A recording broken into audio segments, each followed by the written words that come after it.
Gamenya gratis, nggak perlu bayar di awal dan nggak perlu membeli apapun untuk memainkan gamenya. Tapi entah kenapa beberapa minggu kemudian kita justru sudah mengeluarkan uang. Mungkin awalnya sedikit, namun semakin lama kita bermain, maka uang yang kita keluarkan justru semakin banyak. Dari sinilah muncul pertanyaan sederhana. Mengapa game yang terlihat gratis justru bisa membuat kita terus membayar? Dalam video ini, kita akan mencoba menjawab pertanyaan tersebut, bukan untuk menyalahkan pemain, melainkan dengan membedah sistem ekonomi dan psikologi yang bekerja di balik game modern.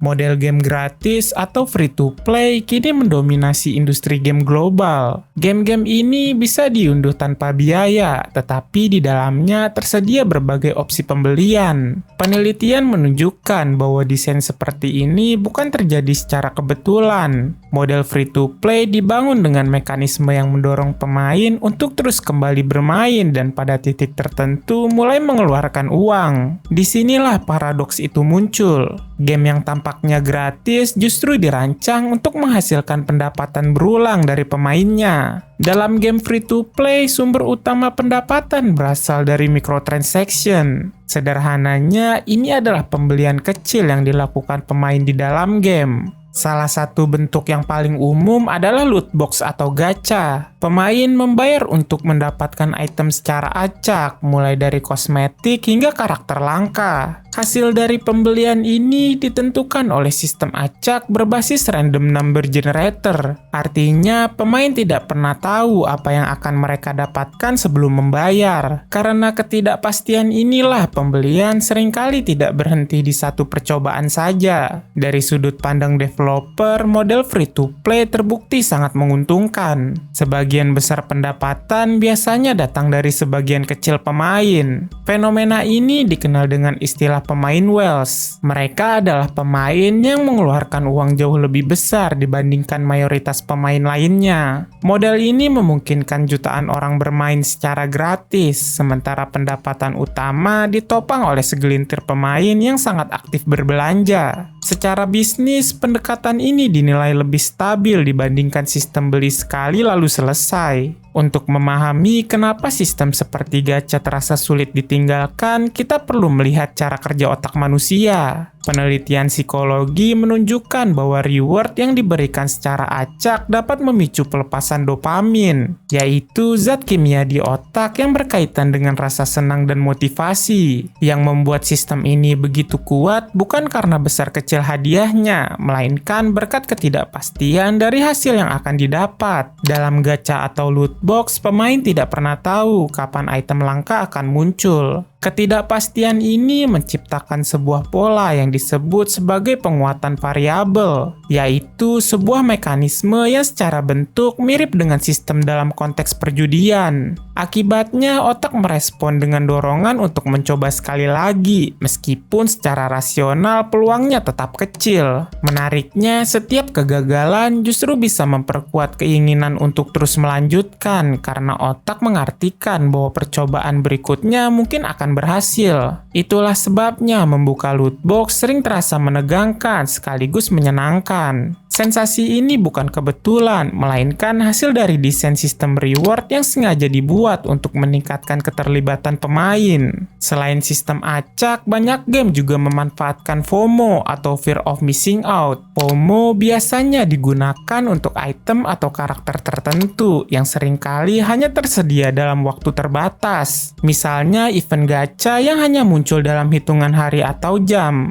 Dari FOMO inilah game membuat kita berpikir bahwa jika tidak membeli item itu sekarang, maka kesempatan itu akan hilang. Rasa takut tertinggal inilah yang mendorong pembelian impulsif, terutama ketika pemain sudah terikat secara emosional dengan game tersebut. Kelangkaan yang dibuat secara sengaja seperti ini terbukti mampu meningkatkan dorongan untuk membeli, bahkan saat pemain sebelumnya tidak berniat mengeluarkan uang. Selain FOMO, sistem gacha juga memanfaatkan berbagai prasangka dalam cara manusia mengambil keputusan. Salah satunya adalah sunk cost fallacy, kecenderungan untuk terus mengeluarkan uang karena merasa sudah telanjur banyak berinvestasi. Dalam konteks game, berhenti sekarang sering terasa seperti mengakui bahwa semua pengeluaran sebelumnya sia-sia. Ada pula efek near miss, situasi ketika pemain hampir mendapatkan item langka, tetapi gagal di detik-detik terakhir. Kegagalan yang nyaris berhasil ini justru sering meningkatkan motivasi untuk mencoba lagi. Ditambah dengan illusion of control, di mana pemain merasa strategi tertentu atau waktu tertentu bisa meningkatkan peluang menang. Padahal pada kenyataannya hasil gacha sepenuhnya ditentukan oleh sistem acak. Kombinasi dari prasangka inilah yang membuat pemain sulit berhenti, bahkan ketika mereka sadar bahwa peluangnya tetap kecil. Semua mekanisme psikologis ini tidak berhenti di tingkat desain sebuah game saja. Dampaknya bisa langsung terasa pada perilaku pemain. Berbagai studi menemukan hubungan antara pembelian loot box dan tingkat pengeluaran yang lebih tinggi dalam game. Pemain yang rutin membeli loot box cenderung mengeluarkan uang secara berulang dan seringkali tanpa perencanaan yang matang. Dalam beberapa kasus, pola ini bisa berkembang menjadi perilaku bermain yang bermasalah. Penelitian juga menemukan kemiripan antara pola pembelian loot box dengan perilaku yang juga ditemukan dalam aktivitas perjudian. Meski begitu, penting untuk dicatat bahwa tidak semua pemain mengalami dampak yang sama. Faktor seperti frekuensi bermain dan keterlibatan emosional sangat mempengaruhi hasil akhirnya. Karena dampaknya semakin mendapat perhatian, berbagai negara mulai merespons dengan regulasi. Di Belgia, otoritas perjudian menganggap loot box tertentu melanggar hukum perjudian, sehingga praktik tersebut tidak diizinkan di negara tersebut. Akibat kebijakan ini, sejumlah game menarik atau menonaktifkan fitur loot box di wilayah Belgia. Sementara itu, Jepang mengambil pendekatan yang berbeda. Alih-alih melarang sepenuhnya, mereka mewajibkan transparansi dalam sistem gacha dan melarang praktik tertentu seperti mekanisme kompu gacha. Lalu di negara lain seperti Inggris dan Amerika Serikat, perdebatan masih terus berlangsung mengenai apakah loot box perlu diperlakukan sebagai perjudian. Perbedaan pendekatan ini menunjukkan bahwa hingga kini belum ada kesepakatan global tentang cara terbaik mengatur monetisasi game. Fenomena ini tidak hanya terjadi secara global, tetapi juga terasa sangat nyata di Indonesia. Data survei dari website data.goodstats.id menunjukkan bahwa pembelian dalam game atau top up merupakan praktik yang umum di kalangan gamer Indonesia. Lebih dari separuh responden mengaku melakukan pembelian dalam game dalam kurun waktu 3 bulan terakhir. Nominal pengeluarannya pun beragam, mulai dari jumlah kecil hingga ratusan ribu rupiah per bulan. Pola ini menunjukkan bahwa model free-to-play memiliki dampak ekonomi yang nyata bagi pemain. Bagi sebagian orang, pengeluaran ini bahkan menjadi bagian rutin dari aktivitas bermain. Di titik inilah desain monetisasi global dalam game bertemu langsung dengan kondisi ekonomi lokal. Pada akhirnya, game yang tampaknya gratis sebenarnya dibangun di atas sistem monetisasi yang kompleks. Sistem ini dirancang dengan mempertimbangkan cara manusia dalam merespon reward, ketidakpastian, dan berbagai tekanan psikologis. Bagi sebagian pemain, mekanisme tersebut dapat mendorong pengeluaran yang lebih besar dari yang semula direncanakan. Namun, ini tidak berarti semua game gratis berbahaya, atau semua pemain pasti akan mengalami masalah. Kuncinya dari masalah ini ada pada pemahaman. Dengan mengetahui bagaimana sistem ini bekerja, pemain memiliki bekal untuk mengambil keputusan yang lebih sadar. Karena pada akhirnya pertanyaannya bukan lagi apakah game gratis itu benar-benar gratis, melainkan seberapa sadar kita saat melakukan pembayaran dalam game. Jika kamu tertarik dengan video seperti ini dan ingin tahu kenapa PS2 bajakan sangat populer di Indonesia, kamu bisa klik thumbnail yang muncul di layar. Terima kasih sudah menonton video ini. Jangan lupa untuk like, share, dan subscribe channel ini, dan sampai jumpa beberapa saat lagi.